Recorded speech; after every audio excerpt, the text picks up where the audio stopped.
Hey everyone, welcome back. Kind of a change of direction today. I think it's Wednesday.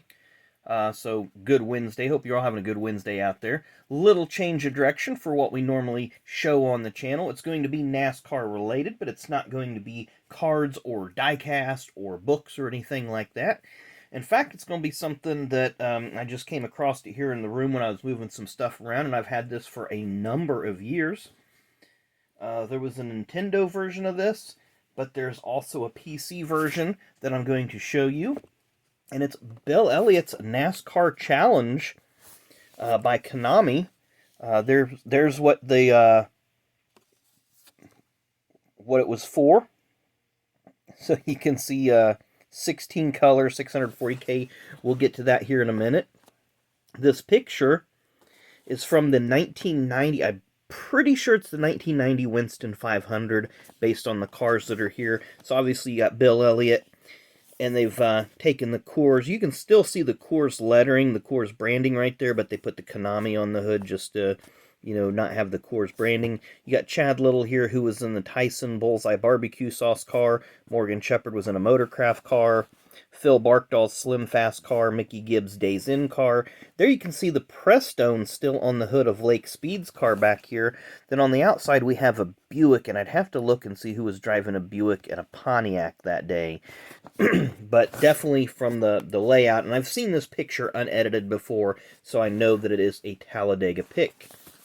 The side of the box, just, the Bill Elliott logo there. It's not even his real signature, not even close to a facsimile signature.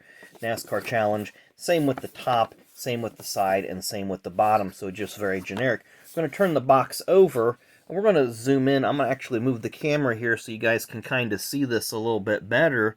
But look at those graphics. That's incredible. This was cutting edge at the time, and now it's just so cartoonish, so archaic. It did have a really cool replay mode where you could go back and review the crashes. And I will say, playing this on a PC, I didn't have a joystick that worked, but I would use the keyboard, and it was incredibly difficult. But like I said, this was cutting-edge technology for a racing simulation game, or close to a simulation game. Push man and machine in practice run single races, or in the grueling championship.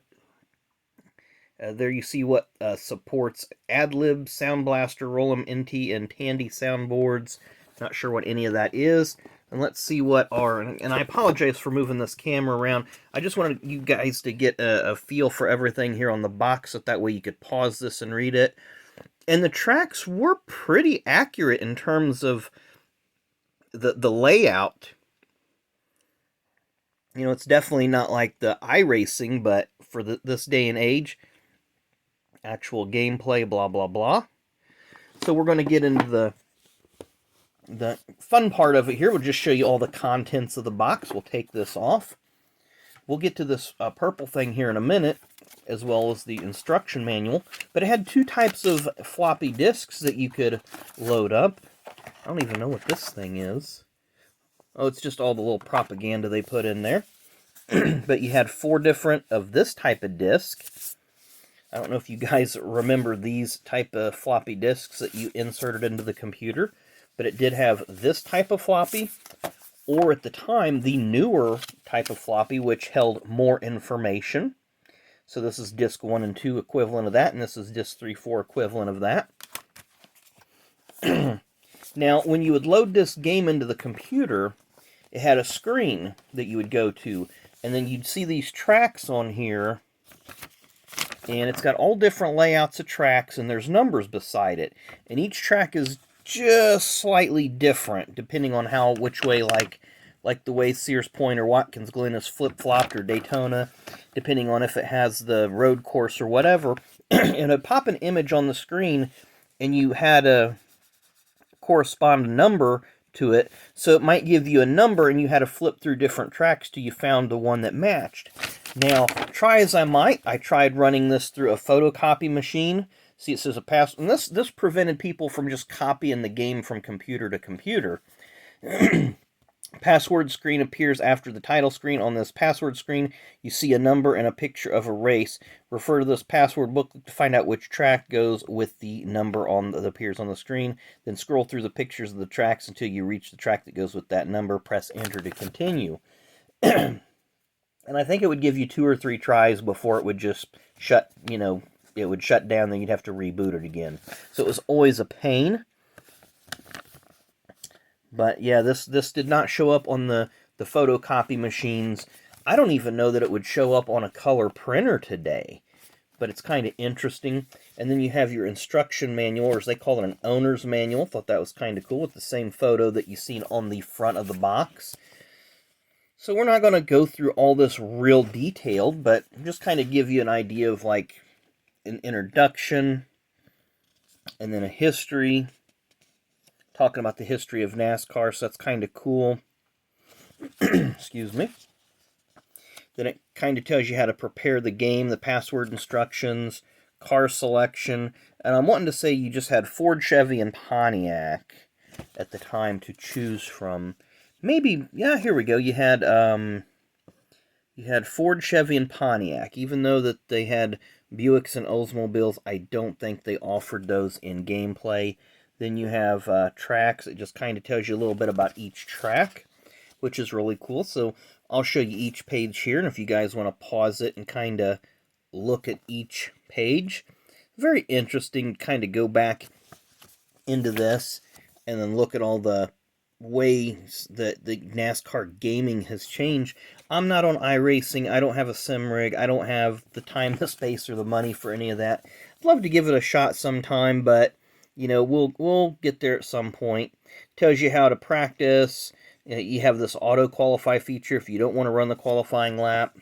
How to tune your car, different tips, like you can engine setup, tire stagger, gear ratio, and angle of the spoiler. So you really didn't have a lot that you could do to change your car.